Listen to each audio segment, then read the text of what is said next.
اس طرح کچھ مزید وقت گزر گیا. یہ میرے فائنل ایئر کی بات ہے کہ اس دن میں نے کالج سے چھٹی کی تھی اور گھر والوں کو بتا دیا تھا کہ صبح میرے کالج میں چھٹی ہے، اس لیے مجھے کوئی نہ اٹھائے. اور پھر رات کو اسے ڈٹ کر سوئی تھی، جس سے اگلے دن 12 بجے میری آنکھ کھل گئی.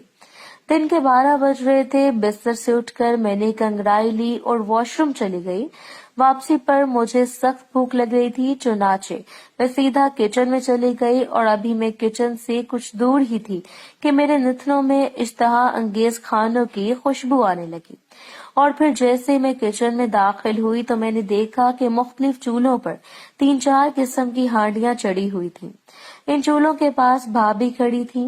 بھابھی کو دیکھ کر میں نے ان سے کہا، واہ، یہ اتنے ڈھیر سارے کھانے کس خوشی میں بن رہے ہیں؟ کیا ہمارے گھر کسی کی دعوت ہے؟ تو بھابھی کہنے لگی، ارے نہیں یار، دعوت شاوت کوئی نہیں. ہاں بات یہ ہے کہ بہاول پور سے عادل خان آ رہا ہے. تو میں نے بھابھی سے کہا کہ یہ تو اچھی بات ہے، یہ بتاؤ مہاراج کس ٹائم آئیں گے؟ تو بھابھی کہنے لگی 4-5 بجے تک پہنچ جائے گا. پھر کہنے لگی عادل کو دفتر واپس پر کیسے لیتا آئے گا؟ پر خود ہی کہنے لگی، اصل میں عادل میٹرک کے پیپر دے کر آج کل فری تھا اور گھر میں پڑے پڑے بور ہو رہا تھا. ٹائم پاس کرنے اور لاہور دیکھنے کی غرض سے ابو نے اسے لاہور میرے پاس بھیج دیا ہے. بھابھی کی بات سن کر میں نے اس سے کہا کہ ضرور دکھاؤ جی لاہور، کیونکہ سیانے کہتے ہیں جنہیں لاہور نہیں دیکھا اور جمیا ہی نہیں. اور پھر اپنا ناشتہ لے کر ڈائننگ ٹیبل پر آ گئی. شام 5 کے بجائے 6 بجے بھائی ایک دبلے پتلے سے لڑکے کو لیے گھر میں داخل ہوئے. یہ عادل تھا، شازمہ بھابھی کا چھوٹا بھائی. عادل کو دیکھ کر ہم لوگ تو حیران ہی رہ گئے تھے، کیونکہ آخری مرتبہ جب اس کو دیکھا گیا تھا تو وہ ایک بہت چھوٹا سا بچہ تھا اور اس وقت اس کا قد بھی اتنا زیادہ نہ نکلا. لیکن اب یہ کہ نہ صرف اس نے قد بھی نکال لیا تھا بلکہ اب تو اس کے سامنے رنگ میں کافی کشش آ گئی تھی. کیسر اور عادل کے گھر داخل ہو کر ملنے کے بعد بھابھی عادل سے پوچھنے لگی کہ لیٹ کیوں ہو گئے تھے؟ تو عادل کے بجائے کیسر بھائی نے جواب دیتے ہوئے کہا کہ مت پوچھ یار، بس پورے 2 گھنٹے لیٹ آئی تھی، میں تو انتظار کر کے تھک گیا تھا.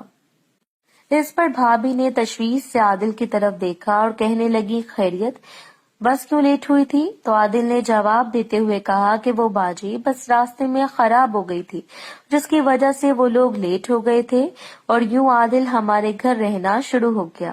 عادل ایک سانولے رنگ کا پرکشش سا لڑکا تھا اور اس میں خاص بات یہ ہے کہ اس کی آنکھوں میں قرار نہیں تھا اور پہلے دن سے میں نے اس کی آنکھوں میں ایک خاص قسم کی بھوک کو محسوس کر لیا تھا. جب بھی موقع ملتا وہ خاص کر میرے اوپر اپنی نظریں گاڑ دیتا تھا اور میرے دیکھنے پر وہ اپنی نگاہیں ادھر ادھر کر لیتا تھا. میں تو اس بات سے لا علم تھی، لیکن اس کا یوں مجھے گھورنے سے میں اندر ہی اندر دیکھنے سے لطف اندوز ہوتی تھی. پھر ایک دن کی بات ہے کہ اس دن کوئی سرکاری چھٹی تھی، اس لیے معمول میں دن چڑھے تک سوتی رہی اور جب آنکھ کھلی تو واش روم جانے سے پہلے ایک نظر برآمدے کی طرف دیکھا تو دیکھا عظمیٰ باجی آئی ہوئی تھی اور میں سارے کام بھول کر کھڑکی سے لگ کے کھڑی ہو گئی، کیونکہ بظاہر تو یہ دونوں خواتین اماں اور عظمیٰ بڑی ہی رکھ رکھاؤ اور ادب و آداب والی تھی. لیکن میں یہ بات اچھی طرح سے جانتی تھی کہ تنہائی میں یہ دونوں بالکل بازاری گفتگو کرتی تھی اور ان کی آپس میں ہونے والی یہ بے شرمی کی باتیں مجھے بہت اچھی لگتی تھی.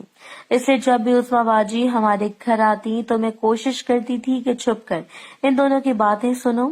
اس وقت میں بھی کھڑکی سے لگی ان دونوں کی باتیں سننے کی کوشش کر رہی تھی، لیکن اس وقت وہ دونوں سامنے والی شیخ صاحب کی بیگم کی برائیاں کر رہی تھی. اماں اور عظمیٰ باجی سے تھوڑے فاصلے پر عادل اور بھابھی بیٹھے ہوئے تھے. بھابھی چارپائی پر بیٹھی کوئی سبزی بنا رہی تھی، جبکہ عادل کے سامنے کرسی پر وہ بیٹھا چائے پی رہا تھا. پھر شاید بھابھی نے عادل کو کسی کام کا بولا تو وہ کرسی سے اٹھ کر اندر کچن کی طرف چلا گیا اور واپسی پر ایک بڑی سی پرات لے آیا اور بھابھی کے پاس رکھ دی.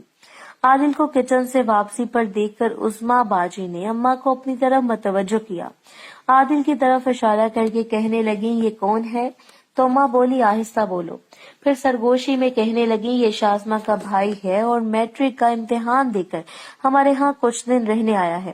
میں نے دیکھا کہ اسی دوران بھابھی سبزی وغیرہ کاٹ کر کچن کی طرف چلی گئیں، جبکہ عادل ابھی تک کرسی پر بیٹھا چائے پی رہا تھا۔ اس لمحے میں نے عثما باجی کی طرف دیکھا جو عادل کی طرف یوں دیکھ رہی تھی کہ جیسے چھوٹا بچہ بیکری میں جا کر پیسٹری کو دیکھتا ہے۔ وہ کچھ دیر تک عادل کو گھورتی رہی، پھر اس کے بعد وہ اماں سے مخاطب ہو کر بڑے ہی ذو معنی الفاظ میں کہنے لگی۔ محترم ناظرین اور سامعین، اس کہانی کا باقی حصہ اگلی آنے والی ویڈیوز میں پیش کیا جائے گا۔ اگر آپ کو ویڈیو اچھی لگے تو ویڈیو کو لائک اور ہمارے چینل کو سبسکرائب ضرور کریں۔ شکریہ۔